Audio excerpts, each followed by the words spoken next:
Baik, selamat pagi semuanya adik-adik yang ada di sini atau yang ada di rumah.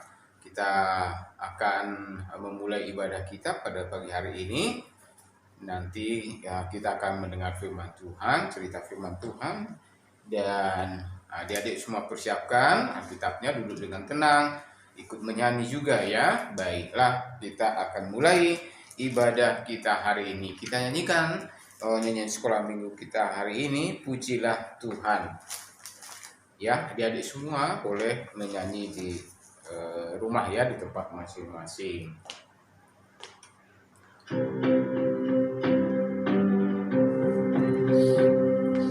Pujilah Tuhan, sebab besar cintanya. Pujilah Tuhan, sebab besar kuasanya. Pujilah Tuhan, Raja segala raja. Mari kita puji Dia. Pujilah Tuhan, sebab besar cintanya. Pujilah Tuhan, sebab besar kuasanya. Pujilah Tuhan, Raja segala raja. Mari kita puji Dia. Baik, adik-adik, marilah kita berdoa. Bapa di surga, terima kasih untuk pagi hari ini Tuhan mengumpulkan kami dalam ibadah, baik yang hadir ataupun melalui media online live streaming hari ini. Terima kasih Tuhan memberikan kepada kami kesehatan, memberikan waktu, dan sehingga kami bisa beribadah di pagi hari ini. Berkatilah adik-adik semua, berkati kesehatan mereka, masa depan mereka, berkati juga orang tua atau keluarga mereka masing-masing. Terima kasih Tuhan, ampunilah dosa kami, di dalam Tuhan Yesus kami berdoa. Amin. Baik,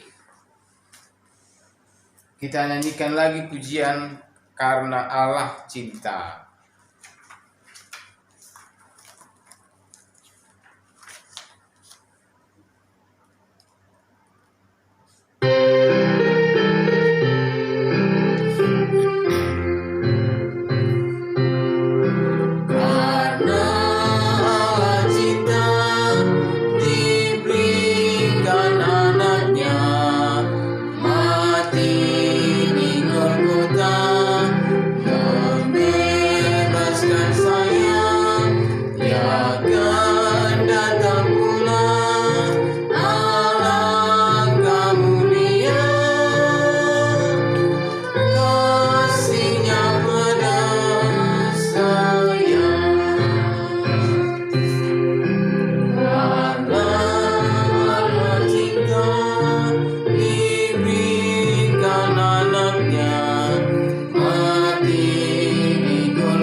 Baik adik-adik semuanya, ayat hafalan kita minggu yang lalu ya, masih ingat Yohanes pasal 14 ya, ayat 3. Yohanes 14 ayat 3 adik-adik, ayat 3. Dan apabila aku telah pergi ke situ, kemana maksudnya? Ke surga ya, dan telah menyediakan tempat bagimu, aku akan datang kembali dan membawa kamu ke tempatku, supaya di tempat di mana aku berada, kamu pun berada. Ya, jadi ayat hafalan kita yang minggu yang lalu, dan kita ulangi sekali lagi ya. Dan apabila aku telah pergi ke situ, ya, aku telah pergi ke situ dan telah menyediakan tempat bagimu, aku akan datang kembali dan membawa kamu ke tempatku, supaya Di tempat di mana aku berada, kamu pun berada. Ya, demikian ayat hafalan kita minggu lalu. Nanti kita ulang lagi, dibaca terus menerus. Yohanes 14 ayat 3. Nah, saatnya kita akan mendengar cerita firman Tuhan. Kita ikuti dengan baik ya, adik-adik, dan duduk dengan tenang ya. Dengar dengan baik, konsentrasi, dan juga persiapkan Alkitabnya. Nanti kita juga akan menghafal atau menghafal ayat hafalan kita minggu ini. Baik, kita nyanyikan lagi Tuhan Yesus Aku Berjanji.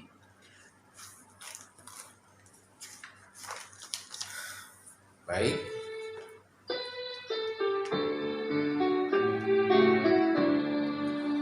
Tuhan Yesus Aku berjanji jadi murid-Mu yang setia, rajin berdoa, baca Alkitab, selalu bersaksi bagi-Mu.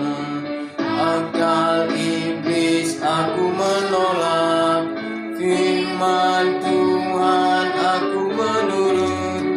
Mulai sekarang sampai selamanya, tetap setia pantang mundur. Tuhan Yesus aku berjanji jadi murid-Mu yang setia, rajin berdoa, baca Alkitab, selalu bersaksi bagi-Mu. Akal iblis aku menolak, firman Tuhan aku menurut.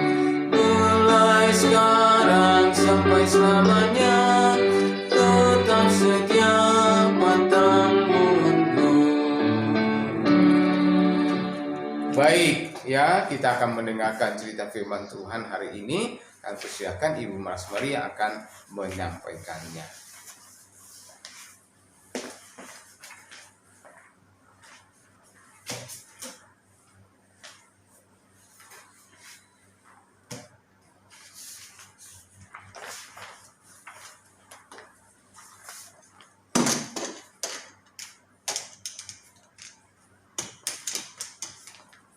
Halo, selamat pagi semuanya.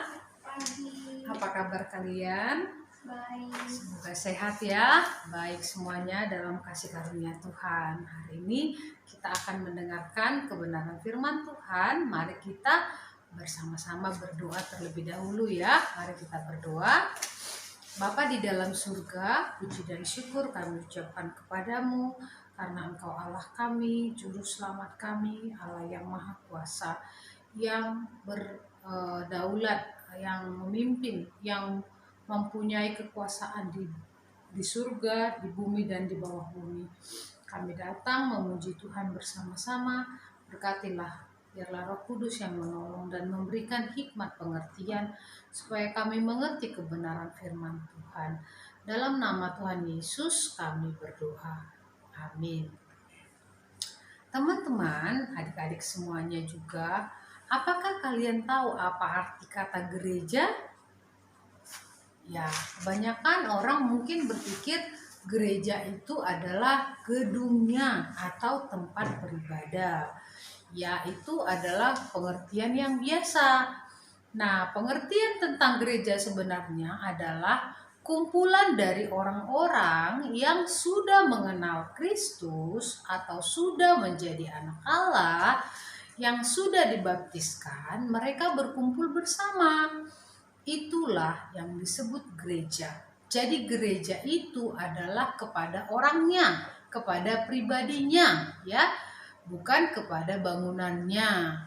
Karena bangunan gereja itu hanya benda mati, ya, benda yang atau tempat yang tidak bisa bergerak.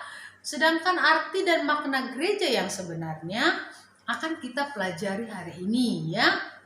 Siapakah yang disebut, apakah itu gereja, dan ketika kita sudah mengerti tentang gereja adalah orang, siapakah yang bisa disebut gereja? Nah, kita akan mendengarkan firman Tuhan hari ini. ada seorang laki-laki yang sangat istimewa. Dia ketika lahir pun sudah ada istimewanya, ya. Namanya adalah Yohanes Pembaptis. Siapa namanya? Yohanes Pembaptis. Dia menggunakan baju dari bulu unta dan ikat pinggangnya terbuat dari kulit binatang. Ini Yohanes Pembaptis sangat unik ya, agak beda dengan orang-orang yang ada di saat itu.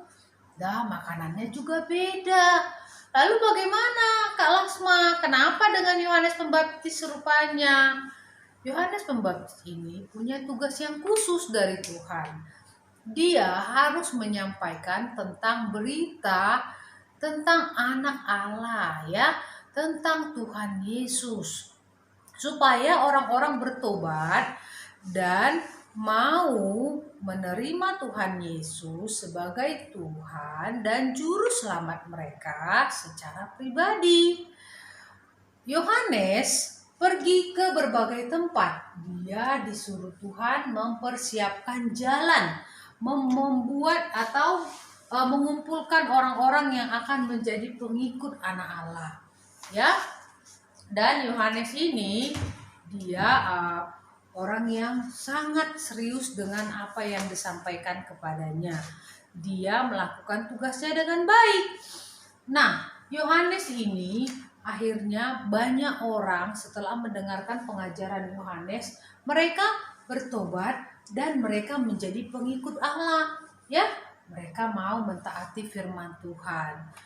Nah, orang-orang yang sudah menerima firman Tuhan itu, orang-orang berdosa yang sudah bertobat dan menerima Tuhan Yesus sebagai juru selamatnya, mereka dibaptiskan.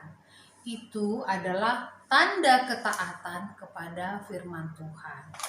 Nah, Tuhan Yesus juga dibaptis oleh Yohanes. Kenapa Tuhan Yesus dibaptis oleh Yohanes? Padahal Tuhan Yesus sama sekali tidak berdosa dan dia tidak perlu bertobat.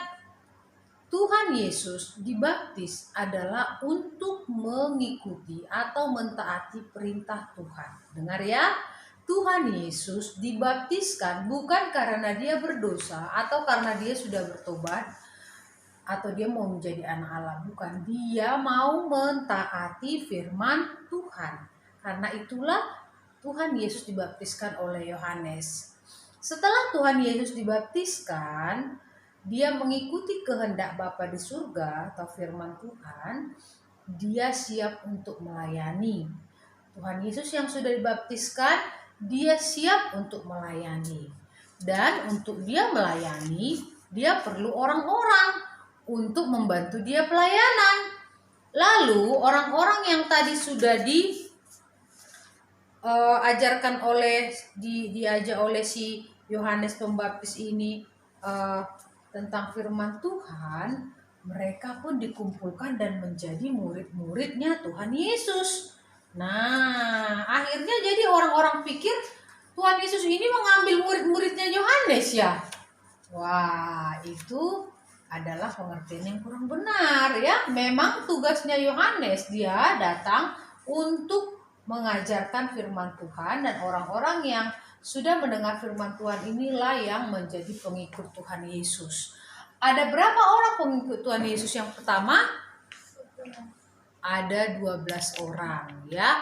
Ada 12 orang pengikut Tuhan Yesus yang pertama, dan orang-orang ini ada yang namanya Simon Petrus, ada namanya Yakobus, ada namanya Simon orang Zelot, ada namanya Andreas, Matius, Thomas, Yakobus dan Alfeus. Ada banyak ya. Ada 12 orang murid-murid Tuhan Yesus. Dan mereka inilah yang menjadi murid Tuhan Yesus yang pertama ya, untuk menjadi sebuah gereja. Dan ketika mereka sudah menjadi murid Tuhan Yesus mengajarkan kebenaran firman Tuhan kepada mereka. Dan Tuhan Yesus tanya kepada mereka, "Hai murid-muridku, menurutmu siapakah aku ini?" Ada orang bilang, "Saya ini adalah Yohanes." Ada yang mengatakan, "Saya adalah Nabi Elia." Ada yang mengatakan, "Saya ini adalah Musa." menurut kalian siapakah saya? Wah, Tuhan Yesus ingin tahu pengertian dari murid-muridnya ini tentang dia. Mereka mengatakan, engkau adalah Mesias, anak Allah yang hidup. Wah, engkau adalah Mesias. Mereka mengenali Yesus ya. Yesus pun mengucap syukur kepada mereka, senang ya, karena murid-murid ini mereka setelah diajarkan firman Tuhan, mereka menjadi mengerti ya bahwa Tuhan Yesus itu adalah Tuhan dan Juru Selamat ya. Lalu ada lagi yang mengatakan Yesus Kristus itu adalah anak Allah yang hidup ya.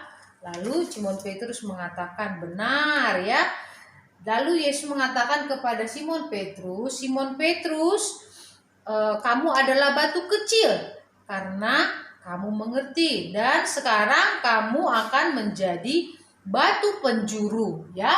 Jadi melalui Petrus dan murid-muridnya nanti akan menjadi batu yang akan menjadi dasar untuk mendirikan jemaat ya. Tuhan Yesus adalah yang pertama yang menjadi dasar yang pertamanya, dan kemudian para murid-murid ini Petrus ya, khususnya dia katakan batu karang ya. Di atas batu karang ini yaitu di atas Mesias akan didirikan jemaat ya. Dan ketahuilah kata firman Tuhan, pergilah ke seluruh dunia ya, menyampaikan firman Tuhan, ajar mereka tentang firman Tuhan. Dan ketahuilah aku menyertai engkau sampai kepada akhir zaman. Dalam Matius 28 ayat 18 dan 20 Tuhan Yesus memberikan amanat agung kepada murid-muridnya ini ya, tentang bagaimana nanti mendirikan jemaat. Nah, setelah 40 hari Yesus Kristus mati dan bangkit, masih bersama-sama dengan murid-muridnya di Bukit Zaitun. Tuhan Yesus, minggu lalu Pak Franky katakan, Tuhan Yesus naik ke surga ya, meninggalkan siapa? Murid-muridnya di dunia ya. Nah, ketika Tuhan Yesus sudah naik ke surga, murid-murid yang 12 orang ini mereka berkumpul ya. Mereka berkumpul bersama-sama dan mereka mengadakan pertemuan, mengadakan berdoa, mereka memuji Tuhan, mereka mengadakan upacara kebaktian ya, mereka mengadakan sharing firman Tuhan ya. Mereka mengumpulkan juga orang-orang selain daripada mereka untuk melanjutkan bagaimana mereka beribadah sebagai jemaat ya, sebagai jemaat. Dan itulah jemaat kita, jemaat yang maksudnya mula-mula, asal mulanya jemaat. Lalu kemudian dalam firman Tuhan dikatakan 10 hari setelah Tuhan Yesus naik ke surga, ada 120 orang yang berkumpul di satu tempat ya. Mereka 120 orang berkumpul di satu tempat, dan pada waktu itu Yesus menjanjikan turunnya Roh Kudus ya. Nah, jadi waktu itu juga sudah berdiri jemaat. Dan setelah itu turunlah Roh Kudus ya, di mana Roh Kudus ini adalah dijanjikan Tuhan untuk menjadi penolong, untuk jadi menolong orang-orang percaya untuk mengerti firman Tuhan, untuk juga mereka diberikan kekuatan dengan pertolongan Roh Kudus dalam melayani Tuhan ya. Roh Kudus ini Roh Allah ya, turun kepada orang-orang yang diberikan kepada orang-orang yang sudah menerima Tuhan Yesus. Dan kemudian ada murid Tuhan Yesus itu yang menyangkal ya. Petrus pertama-tama dia memang menyangkal Tuhan Yesus sebelum Tuhan Yesus disalibkan. Tetapi kemudian Petrus sadar dia salah, dan ketika Tuhan Yesus sudah mengingatkan dia untuk menjadi penjala manusia, gembalakanlah domba-dombaku, maka Petrus mereka benar-benar melakukan apa yang dikatakan Tuhan. Ketika Petrus berkhotbah, ada 3.000 orang yang mendengarkan firman Tuhan bertobat, dan mereka memberikan diri mereka dibaptiskan ya. Jadi ketika Petrus murid Tuhan Yesus yang tadinya dia ragu-ragu dan tidak menyangkal Yesus, tidak taat, tapi setelah dia diampuni dan dia tahu bahwa kasih Tuhan sangat besar, Petrus dengan sungguh-sungguh, dengan serius dia melakukan apa yang Tuhan katakan selanjutnya kepadanya. Setelah Tuhan Yesus naik ke surga, dia benar-benar setia ya. Dia taat kepada firman Tuhan. Dia taat untuk mau menyampaikan firman Tuhan, dan hasilnya adalah 3.000 orang yang mau bertobat dan menjadi dibaptiskan dan menjadi anggota jemaat. Nah, dari sinilah akhirnya orang-orang itu mereka menjadi percaya kepada Tuhan. Mereka hidup menjadi anggota jemaat. Mereka saling mengasihi satu sama lainnya ya. Mereka saling berbagi. Jadi kalau ada dalam anggota jemaat itu yang sakit, mereka membantu memberikan pengobatan. Kalau ada juga yang dalam keadaan malang atau berduka, mereka memberikan penghiburan. Kalau ada janda-janda atau nenek-nenek atau orang-orang yang yatim piatu yang susah untuk makan dan sebagainya, mereka memberikan bantuan makanan. Dalam jemaat itu mereka saling mengasihi. Dan dalam jemaat tentu diperlukan, karena banyak sekali yang harus dikerjakan dalam jemaat, maka perlu orang-orang yang melayani. Siapakah orang-orang yang melayani? Orang-orang yang sudah mengerti kebenaran firman Tuhan, dia sudah bertobat, menerima Tuhan Yesus sebagai Tuhan dan Juru Selamat pribadinya, dan dibaptiskan. Ya, setelah mereka dibaptiskan, mereka boleh untuk melayani ya, karena mereka sudah menjadi anggota keluarga dalam jemaat itu. Mereka boleh melayani. Melayani sebagai apa? Ya, sebagai apapun yang mereka ada diberikan tanggung jawab. Nah, bagaimana dengan adik-adik semuanya? Bagaimana dengan teman-teman semuanya? Apakah kalian juga sudah menerima Tuhan Yesus sebagai Tuhan dan Juru Selamatmu pribadi? Ya, kalau sudah, puji Tuhan. Sekali kita menerima Tuhan Yesus, seterusnya kita menjadi anak Allah, ya. Jadi tidak seperti ini, maksudnya setiap bulan atau setiap tahun kita kalau ditanya lagi, apakah kamu sudah menjadi anak Allah? Satu kali ketika kita sungguh-sungguh meminta Tuhan Yesus masuk dalam hati kita, maka kita menjadi anak Allah ya. Dan Tuhan Yesus menuliskan nama kita dalam buku kitab kehidupan. Bukan berarti ketika kita sudah menjadi anak Allah atau menjadi pengikut Tuhan Yesus, ya, bukan berarti kita tidak berdosa ya. Ada kalanya kita berbuat dosa seperti murid-murid Tuhan Yesus ini juga. Mereka melakukan hal yang salah karena manusia itu lemah. Tetapi yang perlu kita lakukan adalah kita meminta ampun untuk dosa-dosa kita dan kita bertobat. Kita menjadi orang yang kembali mau mengikuti kehendak Tuhan ya. Tuhan Yesus mengampuni dosa kita. Nah, kemudian kalau kalian sudah menerima Tuhan Yesus, maka langkah selanjutnya adalah kalian memberi diri dibaptis ya. Ini sangat penting teman-teman. Kepada gereja kalian setempat, mari meminta kepada pendetanya untuk dibaptiskan. Dibaptiskan bukan berarti supaya kalian selamat, supaya kalian masuk surga, tidak. Dibaptiskan adalah langkah ketaatan kalian kepada firman Tuhan. Ya, seperti Tuhan Yesus sendiri, anak Allah sendiri, dia taat kepada firman Tuhan. Orang-orang yang mengerti firman Tuhan tidak akan menganggap firman Tuhan itu hal yang sepele. Ya, tahu bahwa mentaati firman Tuhan dalam baptisan sangat penting ya. Nah, bagaimana caranya Kak Lasma? Kalian bisa datang ke gereja kalian, kasih tahu kepada pendetanya ya. Nah, nanti pendetanya akan mencari cara, khususnya di masa pandemi ini. Kalau kita seperti Tuhan Yesus dibaptis adalah dibaptiskan ditenggelamkan ke dalam air. Karena itu ada artinya. Ya, ditenggelamkan ke dalam air artinya kita seperti Tuhan Yesus mati dan diangkat dari air, itu artinya bangkit dan kita hidup dalam kehidupan yang baru. Karena itu kita menggunakan baptis selam namanya, sesuai dengan firman Tuhan.